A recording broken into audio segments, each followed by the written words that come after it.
बिस्मिल्लाहिर्रहमानिर्रहीम।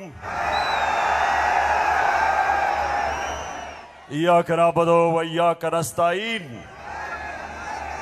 पेशावर, आपको याद है कि मैं आखिरी दफा यहां कब जलसा किया था?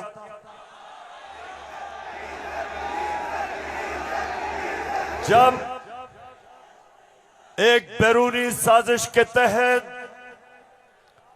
हमारी हुकूमत को गिराया गया, तो पहला जलसा मैंने उसके बाद अपने पेशावर की आवाम के पास आके किया।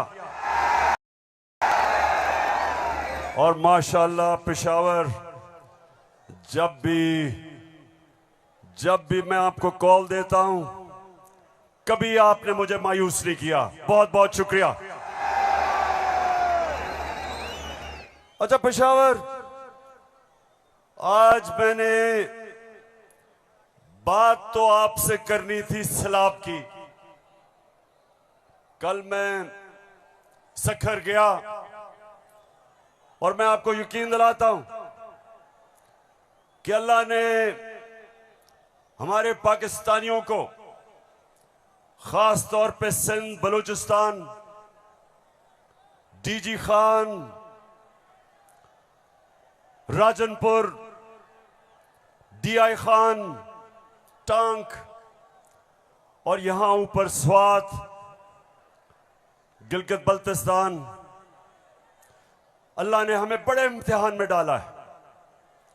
और सिंध में खास तौर पे मैं बात तो सिंध की करना चाहता था कि बहुत हमारे सिंध के पाकिस्तानी बड़ी मुश्किलों में हैं। लेकिन मैं आज बात करना चाहता हूं, जिस तरह का प्रोपेगेंडा चल रहा है, और खास तौर पे कल एक बड़ा मुनज़्ज़म प्रोपेगेंडा चला है, तो मैं उसके ऊपर पहले बात करूंगा और फिर आपसे पेशावर मजीद बातें होंगी। सबसे पहली चीज, मेरे पाकिस्तानियों, हम सबको एक चीज समझनी चाहिए कि कोई कौम, पेशावर मेरी कोशिश ये है कि मेरा ये सारे जो नौजवान यहां खड़े हैं, मैं आपकी तरबियत भी करूं, आप में सियासी शऊर पैदा करूं, आपको समझाऊं कि हकीकी आजादी क्या है, आपको समझाऊं कि ला इलाहा इल्लल्लाह ये कैसे एक इंसान को आजाद करता है। कैसे जब अल्लाह से आप दावा करते हैं कि अल्लाह तेरा सिवा कोई खुदा नहीं, तो आप अपनी वो जंजीरें तोड़ते हैं जो इंसान को जमीन पे रखता है, इंसान की परवाज रोकता है। ये जंजीरें परवाज रोकती हैं इंसान की, उसकी अजमत की। और मेरे नबी सल्लल्लाहु अलैहि वसल्लम ने मदीना में ला इलाहा इल्लल्लाह से इंसानों को आजाद कर दिया। छोटे इंसान बड़े इंसान बन गए। वो अरब जिनकी कोई हैसियत नहीं थी, चंद सालों में, पेशावर, चंद सालों में दुनिया की इमामत की उन्होंने। ये तारीख का हिस्सा है। और मेरी भी कोशिश है कि मैं अपनी कौम की जो जंजीरें बंधी हुई हैं जमीन से, जो हम ऊपर परवाज नहीं कर पा रहे हैं, मेरी भी कोशिश ये है कि मैं अपने नबी सल्लल्लाहु अलैहि वसल्लम की सुन्नत पे चलते हुए अपनी कौम को जगाऊं और कौम को आजाद करूं, ताकि ये जंजीरें टूटे और मेरी कौम ऊपर परवाज करे। तो सबसे पहले ये जो प्रोपेगेंडा किया जा रहा है, ये जो चोरों का टोला एक अमरीकी साजिश के तहत इस मुल्क पर मुसल्लत किया गया, ये जो साजिशी टोला ये जो इस मुल्क का 30 साल से खून चूस रहा था, आज हमारे ऊपर बिठाया गया हमारी बेहतरी के लिए नहीं, इस कौम को नीचा बनाने के लिए, कमजोर करने के लिए। और इसलिए मैं आपके पास आया हूं, दूसरी दफा आया हूं कि पेशावर मैंने इंशाअल्लाह आपको अपनी हकीकी आजादी की तहरीक में शामिल करके पाकिस्तान को एक अज़ीम कौम बनाना है। जो इल्लामा इकबाल की ख्वाब थी, वो कौम जो कि इंशाअल्लाह वर्ल्ड लीडर्स बनाएगी, जो खुशहाल होगी, जिधर हरे पासपोर्ट की दुनिया इज्जत करेगी, जिधर जब और इंशाअल्लाह एक दिन आएगा जब हमारे पाकिस्तानी पाकिस्तान से बाहर जाएंगे तो दुनिया कहेगी कि वो देखो पाकिस्तानी आ रहा है।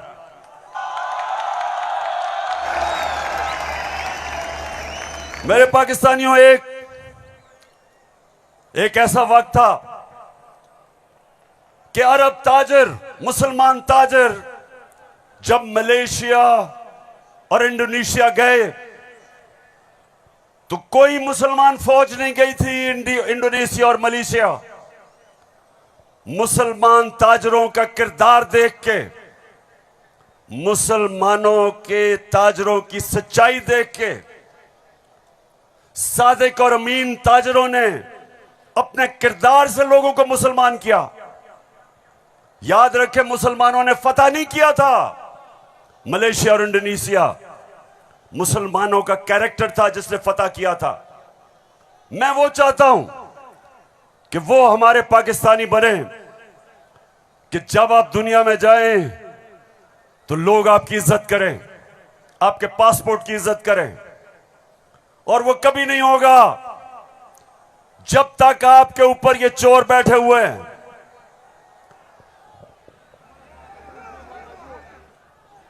शहबाज शरीफ, मैं चाहता हूं पेशावर जरा गौर से, क्योंकि आज मैंने बड़ी वीडियोस दिखानी है आपको।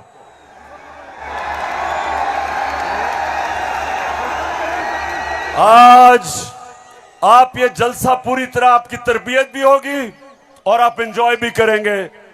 तो मैं जो आपको कह रहा था, फिर से मैं जो आपको कह रहा था कि मैं चाहता हूं कि मेरी कौम एक खुददार गैरतमंद कौम हो, क्योंकि ला इलाहा इल्लल्लाह इंसान को गैरत देता है। जो ला इलाहा इल्लल्लाह दिल में जिसके चले जाता है वो किसी झूठे खुदा के सामने नहीं झुकता। जो मैं चाहता हूं कि किस तरह की कौम मुझे चाहिए, और जरा ये देखें इंपोर्टेड क्राइम मिनिस्टर को। मैं सऊदी अरब से होके आया हूँ, मैं यूएई के होके, अभी मैं तुर्की होके आया हूँ, और मैंने उन भाइयों को कहा कि आप हमारे बड़े अजीम भाई हैं, हमेशा आपने हमारी मदद की। और मैंने यही कहा, जब मैं आया हूँ तो आप समझेंगे शायद ये मांगने आया है, मैं मांगने नहीं आया। मैं आया हूँ तो आप समझेंगे शायद ये मांगने आया है, मैं मांगने नहीं आया, लेकिन मजबूरी है। जिस तरह माजी में 75 साल में आपने हमारा हाथ बटाया है, कुछ अर्सा आप हाथ बटाओ। मैंने कहा मैं वादा करता हूँ कि इंशाअल्लाह हम पूरी कौम हम मिलकर दिन रात मेहनत करेंगे, पसीना गिराएंगे, अपने पाँव पे खड़े होंगे। क्यों पेशावर, सुन लिया? ऐसे आदमी को आप अपना प्राइम मिनिस्टर मानते हो?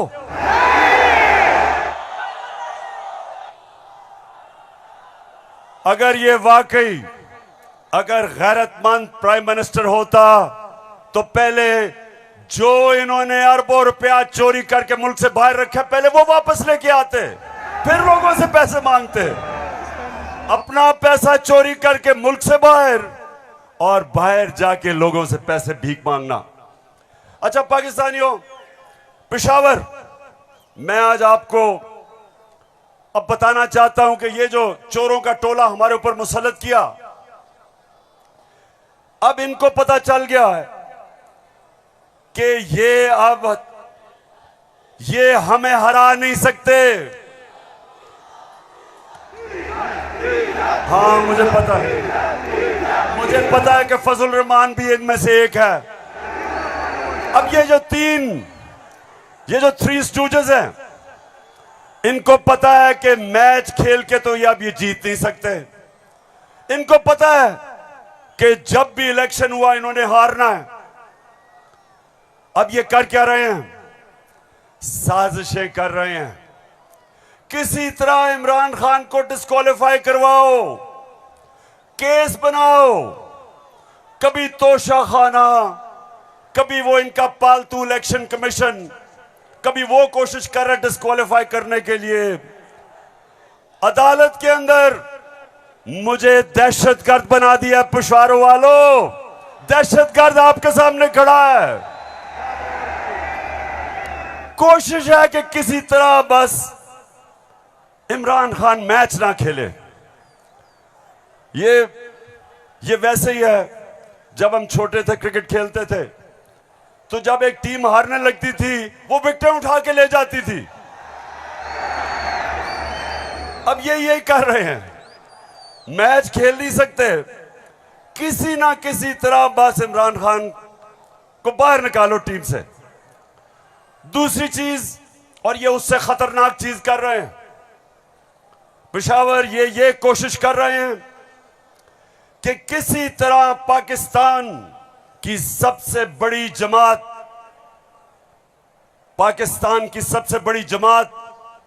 इसको किसी तरह पाकिस्तान की फौज से लड़ाया जाए।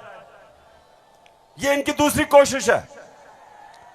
पहले डिस्क्वालीफाई करो और साथ साथ कोशिश करो कि पाकिस्तान की फौज के खिलाफ प्रोपेगेंडा करके लड़वाएं, और फिर पाकिस्तान की अदलिया के खिलाफ कि पाकिस्तान के अदारे किसी तरह तरीके इंसाफ के खिलाफ हो और ये किसी तरह मैच जीत जाएं। बस मैं आज आपको वीडियोस दिखाने लगा हूं, और मैं उससे पहले आपको बताऊं कि कोशिश इनकी क्या है। जो कुछ मैं कहता हूं, इनका प्रोपेगेंडा सेल बैठा हुआ है, वो हर चीज को मोड़ के कोशिश करता है कि या किसी तरह अदालत मेरे खिलाफ हो या किसी तरह फौज मेरे खिलाफ हो। अब मैंने क्या कहा था, मैंने अभी चंद रोज पहले क्या कहा, परसों मैंने क्या कहा, मैंने ये कहा कि फौज का जो आर्मी चीफ होता है उसको मेरिट पे सिलेक्शन होनी चाहिए।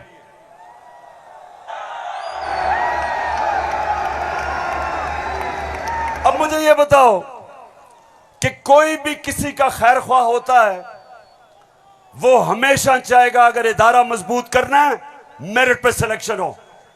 यह दुनिया का असूल है। आपने अगर फैक्ट्री सही चलानी है ऊपर मेरिट पे आदमी बिठाओ। आपने अगर मुल्क को ऊपर लेके जाना है, क्रिकेट टीम अच्छी बनानी है तो मेरिट के ऊपर सिलेक्शन हो। इसमें क्या गलत बात की थी? और मैंने साथ ये कहा था कि नवाज शरीफ और आसिफ जरदारी, ये किसी सूरत इन दो डाकुओं को पाकिस्तान का आर्मी चीफ नहीं सिलेक्ट करना चाहिए। ये क्यों कहा था मैंने ये इसलिए कहा था, सबसे पहले नवाज शरीफ मुल्क का मुजरिम है, अरबों रुपए की प्रॉपर्टीज बाहर इसकी पैनामा में पकड़ा गया, सजा हुई इसको, झूठ बोल के मुल्क से बाहर भागा, मफरूर है। मुझे यह बताएं पेशावर, जरा मुझे यह बताएं कि क्या एक चोर को, एक मफरूर को, एक भगौड़े को जो मुल्क से बाहर पैसा ले जाता है, क्या उसको पाकिस्तान का आर्मी चीफ सिलेक्ट करना चाहिए? जरा मुझे बताएं। और इधर बात खत्म नहीं होती। दूसरी, डॉन लीक्स क्या थी? हिंदुस्तान पाकिस्तान की फौज को कह रहा था यह दहशतगर्दी कर रही है। हिंदुस्तान उस वक्त के पाकिस्तान के सिपा सलार रहील शरीफ को कह रहा था यह दहशतगर्दों का सरदार है। और डॉन लीग्स में क्या चीज सामने आती है?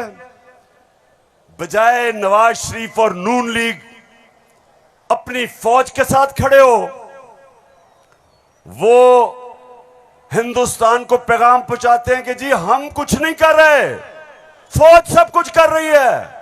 अपने से फौज को अलग कर लिया। काठमांडू में सार्क मीटिंग में बरका दत्त किताब में लिखती है कि नवाज शरीफ छुप छुप के नरेंद्र मोदी को मिल रहा था अपनी फौज से डर के। और दूसरी तरफ आसिफ जरदारी वो अमेरिकनों को कहता है, अपने अमेरिका में पाकिस्तान का एम्बेसडर हुसैन हक्कानी वो जाके अमेरिकनों को, एडमिरल मलन को कहता है कि जनाब गवर्नमेंट को और जरदारी की गवर्नमेंट को पाकिस्तान की फौज से बचा लो। ये वो लोग हैं, बताओ मुझे, ये आर्मी चीफ सेलेक्ट कर सकते हैं?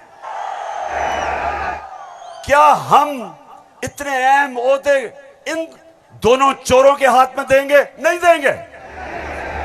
लेकिन तीसरी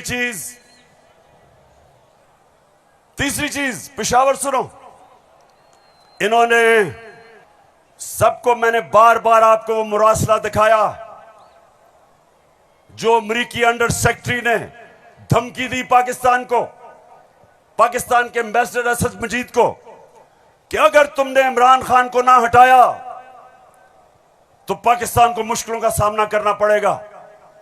और नो कॉन्फिडेंस मोशन में अभी टेबल नहीं हुई थी, तब वो धमकी देता है। और सबको पता है उसके बाद क्या हुआ। नो कॉन्फिडेंस आता है, चोरी के पैसे से मेंबर पार्लियामेंट खरीदे जाते हैं, करप्शन के पैसे से लोटे बनाए जाते हैं। और आपका भी एक बहुत बड़ा लोटा था। कौन लोटा था आपका? एक ही पख्तूनख्वा से लोटा आया और बहुत बड़ा लोटा था वो। लोटों पे पैसा चलता है, लोटों पे नोट चलते हैं, और उसके बाद हमारी हुकूमत गिराई जाती है और इनको इंपोर्टेड हुकूमत ऊपर लगाई जाती है। और मेरा तीसरा सवाल है कि क्या वो लोग जो बाहर से मुसल्लत किए गए हैं, जिनके पैसे और दौलत बाहर पड़ी है, क्या उनको पाकिस्तान के आर्मी चीफ को अपॉइंट करना चाहिए? बताओ। तो मैंने ये कहा और कहते कि जनाब इमरान खान तो फौज के खिलाफ है। अभी चलो, अब मैं चाहता हूं ये नून लीग के दो, एक वजीर और एमएनए, जरा आप इनकी वीडियो देखें और उसके बाद बात करता हूं। सियासी मामला थे और जिस तरफ इस साल के आखिर में एक बड़ी तब्दीली आनी थी, उसमें तो ये नजर आ रहा था कि इमरान खान का जो गठजोड़ है ये तो अगले 15 साल रहेगा अगर इस तरह हालात रहे। और जिस तरह के उनके प्रोग्राम थे, हम सब ने डिस्क्वालीफाई होना था इस साल के आखिर में, तमाम जो अपोजिशन की लीडरशिप है। अच्छा, उनका तो ख्याल था कि मैं सफाया कर दूंगा, मैं किसी को नहीं छोड़ूंगा। तो ये आपका खदशा है? मालूमात है जी, हमारी सीरियस मालूमात। आपके ख्याल में जो आप ये लोगों को भूल जाता है, लेकिन कुछ माह पहले जो कहा कि हम नैब के कुछ 100 जज और हायर कर रहे हैं और हम सारे केसों को एक्सप्लाइट करेंगे, तो उस मैथ्स लेवल के ऊपर, मैथ्स लेवल पे डिस्क्वालिफिकेशन होनी थी। बिगिनिंग शहबाज शरीफ डाउनवर्ड, शाहजाद खान अब्बासी, हसन इकबाल और ऑल ऑफ अस, सिर्फ मुस्लिम लीग नून की नहीं। आपके ख्याल में जो कोalition बनी है वो इसी वजह से बनी है कि इमरान खान साहब के तो फाशिस्ट प्लान थे ना इस मुल्क के ऊपर हमला करने के। तो लिहाजा ये आज मुश्किल जरूर है, लेकिन ये हमें याद रखना है जब हम मुइशत की डिस्कस करते हैं कि यहां जमहूरियत का, हाकमियत का और वफाकियत का मामला भी मौजूद है, जिसको हमें साथ लेकर चलना है। तो इसलिए एक लार्जर कॉन्टेक्स्ट में सियासी मामला कि जो हमें लोग कहते थे, डराते थे, दबाव में लाते थे इस बात पे कि अगर फौरी तौर पर अदम एतमाद करके आप हुकूमत में ना आए तो फलां आ जाएगा, फलां बैठ जाएगा किसी चेयर पे। कोई किसी किस्म का हमें उस वक्त भी ना नोटिस था, ना हमने लिया था, मगर इत्तेहादी जमातों के हम फैसलों पर के पाबंद थे। मैं आज भी ये बात कहने लगा हूं कि अगर कि जो हमें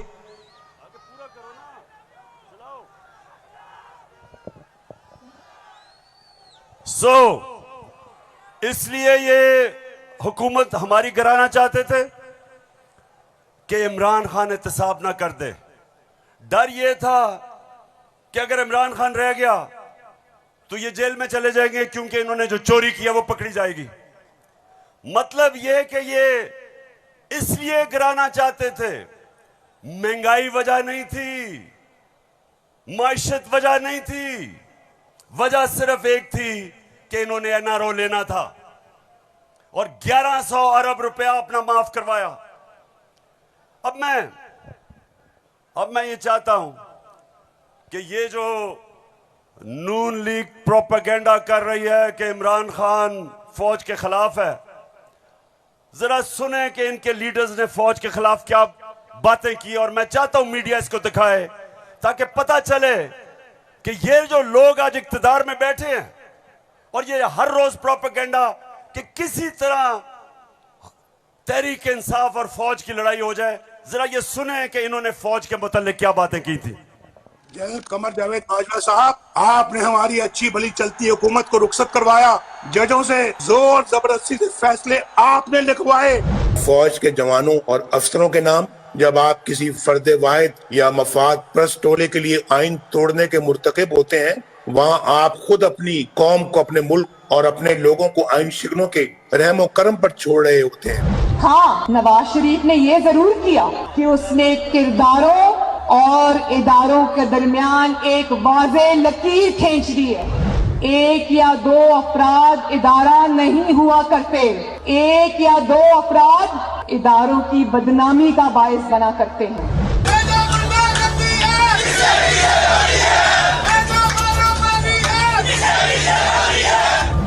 जो शख्स इस किस्म की कार्रवाइयों में मुलव्वस रहा हो उसका एहतसाब होना चाहिए। उसको बल्कि इतने बड़ी बड़ी उनकी ग्लेयरिंग चीज़ें शायद 73 साल की तारीख में कभी नहीं मिलती, तो अब तो उनका एहतसाब होना चाहिए। ये इस किस्म के शख्स को कोई और ओहदा दे देना, और वो भी इतना इम्पोर्टेंट ओहदा देना, ये मैं समझती हूँ कि ये कौम के मुंह पे तमाचा है, आइन और कानून की हुकूमत के मुंह पे तमाचा है। तुम हमें सियासत बतलाते हो, अपने हुदूद में रहो, इसराइल की नौकरी न किया करो, इसराइल के वजीफों पे पलने वाले जर्नलों अपने हुदूद में रहो। बड़े बड़े रैंकों वालों से भी अपने आप को मुहतरम समझता हूँ, और अगर बिगड़ोगे तो फिर अगर हम बिगड़ गए तो अफगानिस्तान में अमेरिका का क्या हश्र हुआ, खुदा की कसम यहाँ तुम्हारा वही हश्र। तो हमारी किरदार कशी करना छोड़ दो। अगर हमने आपकी शुरू की तो पता नहीं पाकिस्तान बनने से आज तक कितने जनरलों की शुरू हो जाएगी। बेटी भाई वो अक्यूज्ड हैं, उनकी लिस्ट लेके जिस दिन हमने प्रेस कॉन्फ्रेंस की तो आपकी ईंट से ईंट बढ़ जाएगी। अभिनंदन की क्या बात करते हैं। चीफ ऑफ आर्मी स्टाफ तशरीफ लाए, पैर कांप रहे थे, पसीने माथे पे थे। सुन लिया पेशावर, मैं इसलिए ये बता रहा हूं कि ये वो लोग हैं जो हमें कह रहे हैं कि हम अपनी फौज के खिलाफ हैं। फौज भी मेरी, मुल्क भी मेरा।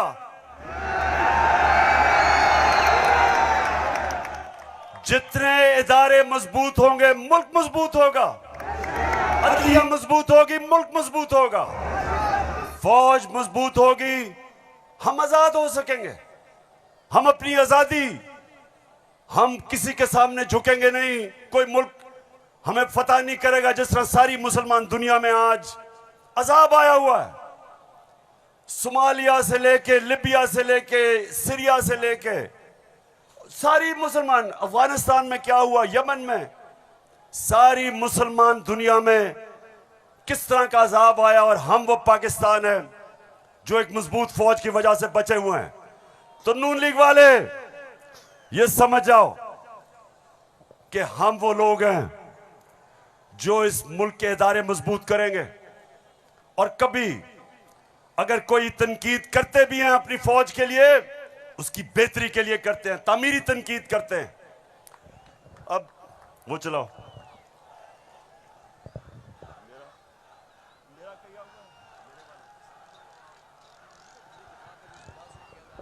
ये बड़ा इंपॉर्टेंट है, मैं अपनी सारी कौम के सामने कहना चाहता हूं। देखिए, एक तो जो फौज का इदारा है कभी इसके खिलाफ बात ना करें, क्योंकि फौज एक ऐसी चीज है जो अगर हमारी फौज ना होती तो ये मुल्क में नहीं रहना था।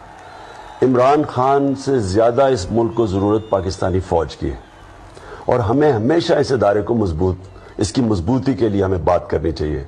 और हमारे जो दुश्मन है वो मुसलसल इसको अटैक करते हैं, बल्कि ये दोनों जो prime minister, ex prime minister और प्रेसिडेंट, वो जरदारी और नवाज शरीफ, इन दोनों ने अपनी फौज को अंडरमाइन करने की कोशिश की है। ये जब गवर्नमेंट में भी थे इन्होंने अंडरमाइन किया उसको।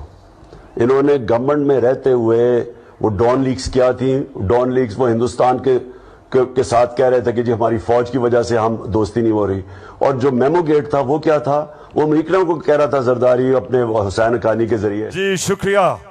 मैं इसलिए आपके सामने ये रख रहा हूं कि ये मैं आज से नहीं कह रहा, ये मैं हमेशा समझता हूं। और आज तो है ही 6 सितंबर। पेशावर मुझे अभी भी 6 सितंबर याद है।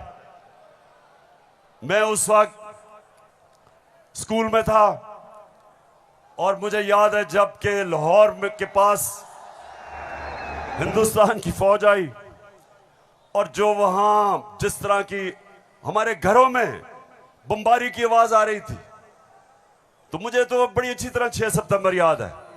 और मुझे यह भी याद है कि सारी कौम तब खड़ी थी अपनी फौज के साथ। अब दूसरी चीज मैं ये चाहता हूं कि आप सब देखें कि जुडिशरी के खिलाफ ये नून लीग ने पाकिस्तान की अदलिया के खिलाफ क्या बातें की हैं, जरा ये जरूर देखें, फिर मैं आप अगली बात करता हूं। इस तरह बेंच फिक्सिंग भी एक जुर्म, इस पे भी 100 मोटे। फजल रहमान देख ले कितना गुस्सा चढ़ा हुआ है इसको। सारे फैसले एक ही जज करेगा, जैसे लगता है कि उसका जज नहीं है, उसकी पार्टी का रुकन हो। जब बेंच बना तब से लेकर आज तक के फैसले तक इंसाफ होता हुआ नजर नहीं आ रहा था। अपने एक शख्स की वजह से आज आइन की तशरीह को में फर्क डाला जा रहा है। अपनी मर्जी से आइन की तशरीह की जा रही है। फुल कोर्ट इसलिए नहीं बनाया गया कि अगर फुल कोर्ट बन जाती तो आज का फैसला मुख्तलिफ होता। मौजूदा बेंच है उसमें जो मुअज़्ज़ज़ जज साहबान बैठे हैं, उन जज साहबान का हमारे मतलब जो उनके ख्यालात हैं उनसे भी कोई ना वाकिफ नहीं है, ना हम ना वाकिफ हैं। और उसके बाद हर वो केस जिसका फैसला हमारे खिलाफ आना हो उस बेंच का जो है वो वही हिस्सा होते हैं। और अब तो ये बात पहले से जो है वो प्रिडिक्ट होने लगी है। जो सहाफ़ी वहाँ सुप्रीम कोर्ट की कार्रवाई को कवर करते हैं तो वो पहले से जब बेंच बनता है या कोई केस जाता है तो वो पहले से बता देते हैं कि इसके ऊपर फलां बेंच बनेगा। अगर कुछ लोग गैर जानिबदार नहीं होंगे, अगर इसके सहूलतकार पीछे नहीं हटेंगे तो हमें बता दें मुल्क कौन चलाएगा। सुप्रीम कोर्ट के जजेस ने पीछे बेंड करके अपने आप को कभी इधर कि नहीं शायद उनको समझ नहीं आई, शायद उनकी तरफ पैगाम नहीं पहुंचा, वगैरह वगैरह वगैरह करके इनको हाथ नहीं लगाया। इनको तो मतलब ये है कि इनको कौन सी दीवार पे लगाया। तो जिस तरह मैच फिक्सिंग एक जुर्म है, इस तरह बेंच फिक्सिंग भी एक जुर्म। जब बेल का फैसला होने वाला होता था, जेल में उस दिन खबर मिलती थी कि 3 हफ्तों के लिए बेंच डिसॉल्व हो गया, नया बेंच, या कोई जज छुट्टी पे चला गया, जाता नहीं था, भेजा जाता। काजी फाइज ईसा साहब के मामले में माय लॉर्डशिप से ये पूछना चाहती हूँ कि वो आपके ब्रदर जज थे ना, आपने क्या किया? तो फिर हमारी बात नोट कर लो, हम हर उस अदालत का और उस जज का घेराव करेंगे जो तुम्हारे इस गंदे और घटिया एजेंडे को परवान चढ़ाने के लिए अपोजिशन के खिलाफ जो है इक़दाम करेगा। चीफ सेक्रेटरी साहब, आपको इस बात का जवाब देना पड़ेगा। आपने इधर ही रहना है, आपके बच्चों ने भी इधर ही रहना है। कमिश्नर लाहौर साहब, आपने भी इधर रहना है, आपने सर्विस भी करनी है। इसलिए आपको ये चाहिए था कि आप इस गैर कानूनी अमल के आगे दीवार बनते और इसे बजा लाने से इनकार करते। आला अदलिया के जजेस पार्टी बनकर अगर चीफ जस्टिस वो जबान इस्तेमाल करेंगे जो इमरान खान कंटेनर पे चढ़ के करता था, तो उस जबान का वही जवाब मिलेगा जो नवाज शरीफ के सियासी मुखालिफिन को दिया जाता है। आप कौन होते हो किसी की तौहीन करने वाले? आप कौन होते हो किसी की तज़हीक करने वाले? ऐसे नाइंसाफी पर मबनी फैसले करोगे, बुग्स पर मबनी फैसले करोगे, इंतकाम वाले फैसले करोगे तो कौन इज्जत करेगा आपकी? फिर तौहीन अदालत लगा देते हो। मेंबर बेंच ने सियासी पार्टी बना दिया पूरी अदलिया को और उसको मुस्लिम लीग नून के सामने लाके खड़ा कर दिया। क्या बताओ, मुल्क की सबसे बड़ी अदालत की इससे भी बड़ी तौहीन हो सकती है कोई? हम आपकी इज्जत करना चाहते हैं, आप भी तो अपनी इज्जत करवाओ। तो जस्टिस अजमत सईद साहब जो है उनको कौन नहीं जानता, पर्सनली जाती तौर पे असरअंदाज होकर उन्होंने JIT बनवाई, बदनाम जमाना JIT को आज तक व्हाट्सएप। मैं सिर्फ आपको ये थोड़ा सा सैंपल दिखा रहा हूं कि किस तरह का ये अपने पाकिस्तान की अदलिया के खिलाफ क्या जबान इस्तेमाल की गई है। और मैं अपना आपको बता दूं, आज से 26 साल पहले जब मैंने सियासत शुरू की तो उसको इंसाफ की तहरीक का, आजाद अदलिया के लिए सबसे पहले हम खड़े हुए। जेल में वाहिद सियासी लीडर था जो आजाद अदलिया के लिए जेल में गया। 2008 की इलेक्शन बॉयकॉट की अपनी अदलिया के लिए। उसके बाद जब हम इक्तदार में आए तो इस्लामाबाद में 50 साल के बाद पहली दफा जुडिशल कॉम्प्लेक्स बनाया अपने जजेस के लिए। मैं ये इसलिए आपको कह रहा हूं कि जो कानून की बालादस्ती, रूल ऑफ लॉ, कोई माशरा आगे नहीं बढ़ सकता जब तक वहां इंसाफ नहीं होता, और इंसाफ देती है अदलिया। इसलिए हमने हमेशा अपनी अदलिया की इज्जत की है। ये जो नून लीग के लोग हैं जो आज जिस तरह की जबान इस्तेमाल कर रहे हैं, सोशल मीडिया पे अटैक कर रहे हैं इस्लामाबाद के चीफ जस्टिस को, ये कभी, मैं आपको ये बता रहा हूं कि मैंने कभी अपनी पार्टी को इजाजत नहीं दी कि अदलिया को अटैक करे, क्योंकि आखिर में इंसाफ होगा तो मुल्क में खुशहाली आएगी, और इंसाफ अदलिया देती है। मुझे बड़ा जनाब इन्होंने कहा कि देखें इमरान खान ने कोई बड़ी गलत जबान इस्तेमाल कर दी। मैं आप सबके सामने आज ये कहना चाहता हूं कि मैं अपनी अदलिया की इज्जत करता हूं, लोअर कोर्ट्स की इज्जत करता हूं।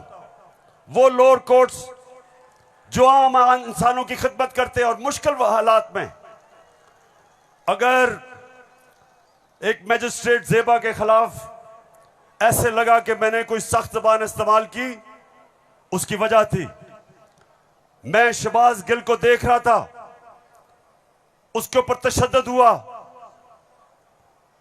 उसको जिसको कहते हैं कस्टोडियल टॉर्चर, उसको हवालात में बंद करके तशद्दुद किया गया, नंगा किया गया। और उसकी जब हमने देखा उसके हालात, और उसके ऊपर प्रेशर डाला गया कि मेरे खिलाफ स्टेटमेंट दे, मेरे ही उसके ऊपर अगर ज्यादा ऐसे लगा सख्त स्टेटमेंट है, ये मेरा मकसद नहीं था। कभी मैं ये नहीं समझ सकता कि मैं किसी जज को धमकी दूं, लेकिन मैं आज सबको ये कहना चाहता हूं कि इस मुल्क में जब तक इदारे मजबूत और ताकतवर नहीं होंगे, मुल्क ऊपर नहीं आएगा। आज अगर मगरिब के अंदर खुशहाली है तो वहां इंसाफ है। जितना ज्यादा इंसाफ और कानून की बालादस्ती, उतना खुशहाल माशरा। तो मेरी तो पहले दिन से यह स्ट्रगल है। तो पेशावर सबको मैं आज पैगाम देना चाहता हूं कि ये जो कोशिश की जा रही है तहरीक इंसाफ को इदारों से लड़ाने की, ये कौम सब समझ गई है। कौम में सियासी शऊर आ गया है। लोग एक एक चीज, कभी भी पाकिस्तान के अंदर अवाम और बच्चे और नौजवान और मेरी ख्वातीन बहनें, कभी इस तरह का शऊर और बेदारी नहीं थी जो अल्लाह के फजल से आज पाकिस्तान में है। तो ये जो चोरों का टोला, ये जो बार बार कोशिश कर रहा है कि तहरीक इंसाफ को दीवार से लगाया जाए, सब सुन लो कि जितना तुम मुझे दीवार से लगाओगे उतना मैं और तुम्हारे से मुकाबला करूंगा, लड़ूंगा तुम्हारे से। कर रहे हैं। अब ये जरा मरियम बीबी को भी सुन लो कि इस तरह मुझे लगा कि आप लोगों को बेवकूफ नहीं बना सकते। मेरी सेंट्रल लंदन में प्रॉपर्टीज तो दूर की बात है, मेरी पाकिस्तान में भी कोई प्रॉपर्टी नहीं है। मैं अपने वालिद के साथ है और मुझे समझ नहीं आई कि मेरी और मेरी वालदा की और बहन भाइयों की प्रॉपर्टीज ये कहाँ से निकाल के ले आए हैं। मेरे नाम पाकिस्तान में कोई प्रॉपर्टी नहीं है, ये तो इंग्लैंड की बात है। सुन लिया पेशावर, सुन लिया आपने, मेरी बहनों आपने सुन लिया कि लंदन तो छोड़े मेरी पाकिस्तान में भी कोई प्रॉपर्टी नहीं है। मेरे तो बहुत बुरे हालात हैं। अब मरियम बीबी को नहीं पता था कि एक इंटरनेशनल इंकशाफ होता है, पैनामा पेपर्स। दुनिया में जो सीक्रेट डॉक्यूमेंट्स हैं वो लीक हो जाती हैं। बड़े बड़े दुनिया में प्राइम मिनिस्टर और वजीर सब पकड़े जाते हैं, उसमें हमारे शरीफ खानदान भी फंस जाता है। नवाज शरीफ, मरियम नवाज, हसन नवाज और हुसैन नवाज के बैरून मुल्क खुफिया असासों का इंकशाफ। पनामा लीक्स ने बैरून मुल्क खुफिया दौलत का भांडा फोड़ दिया। सुन लिया? अब ये सुना, ये इंकशाफ हो गया। जब इंकशाफ हुआ तो मरियम के भाई हुसैन शरीफ क्या कहते हैं, ये जरा सुन लें। मैं इस बात को तस्लीम करता हूँ कि अल्हम्दुलिल्लाह पाक लेन के ऊपर जो अपार्टमेंट्स हैं वो अल्हम्दुलिल्लाह हमारे हैं। मैं इस बात को तस्लीम करता हूँ कि उनको ऑफशोर कंपनीज नेस्कॉल लिमिटेड और नीलसन लिमिटेड जो है उनको ओन करती हैं। और मैं आपको ये भी अर्ज करता हूँ उनको होल्ड कर रही है इस वक्त मरियम नवाज शरीफ, मेरी हमशीरा जो है। पेशावर सुन लिया कि छुपाई हुई थी प्रॉपर्टीज। एक हदीस है कि शैतान आप इंसान के गुनाह दुनिया में नशर कर देता है। वो दुनिया में नशर हो गए, उन्होंने कहा हमारी प्रॉपर्टीज नहीं, प्रॉपर्टी सामने आ गई। अब ये मैं आपको समझाने की कोशिश कर रहा हूं। असल में नवाज शरीफ की प्रॉपर्टी थी। मरियम बेचारी के पास किधर से पैसा आया? पैसा तो नवाज शरीफ का था। क्यों छुपा रहा था? क्योंकि आपके चोरी का पैसा था, अवाम से पैसा चोरी किया था।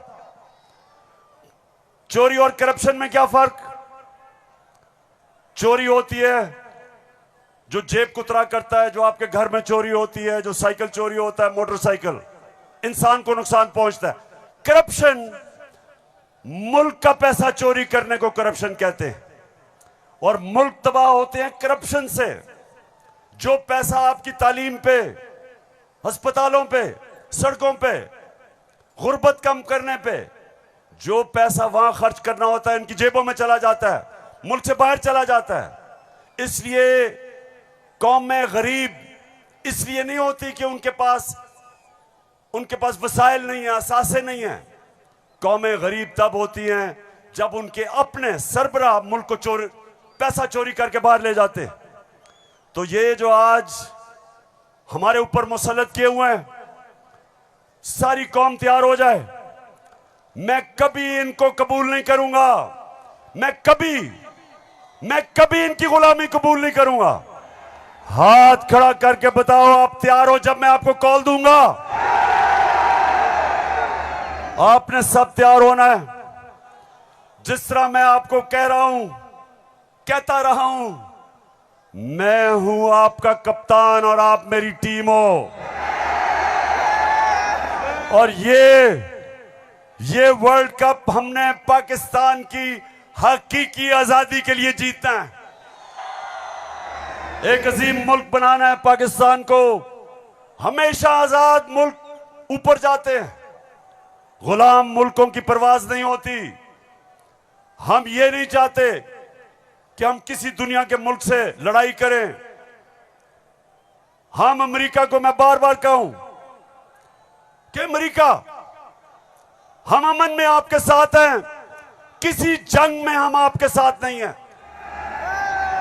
हम दोस्ती चाहते हैं, लेकिन हम किसी सूरत आपकी गुलामी नहीं चाहते। हम अपनी जमीन नहीं इस्तेमाल होने देना चाहते किसी और लड़ाई के अंदर। हम नहीं चाहते कि हमारी जमीन इस्तेमाल हो किसी भी दुनिया के मुल्क के ऊपर आप किसी किस्म की जारियाना कार्रवाई करें। हम ये नहीं चाहते। हम फिर से कहते हैं, हम अमन में सबके साथ हैं। हम तो हिंदुस्तान से भी अच्छी दोस्ती करेंगे, लेकिन पहले कश्मीरियों को उनका हकूक दो, उनकी स्टेटहुड वापस करो। हम हिंदुस्तान से भी बातचीत कर लेते, लेकिन हम किसी सूरत अपनी आजादी के ऊपर सौदा कभी नहीं करेंगे। मेरे साथ हो पेशावर, साथ हो मेरे। तो फिर से जाते हुए आखिरी बात, आप सब ने तैयार रहना है। मैं आपको कॉल दूंगा इस्लामाबाद की, और वो कॉल होगी इस मुल्क को इन चोरों से आजाद करने के लिए। पाकिस्तान जिंदाबाद।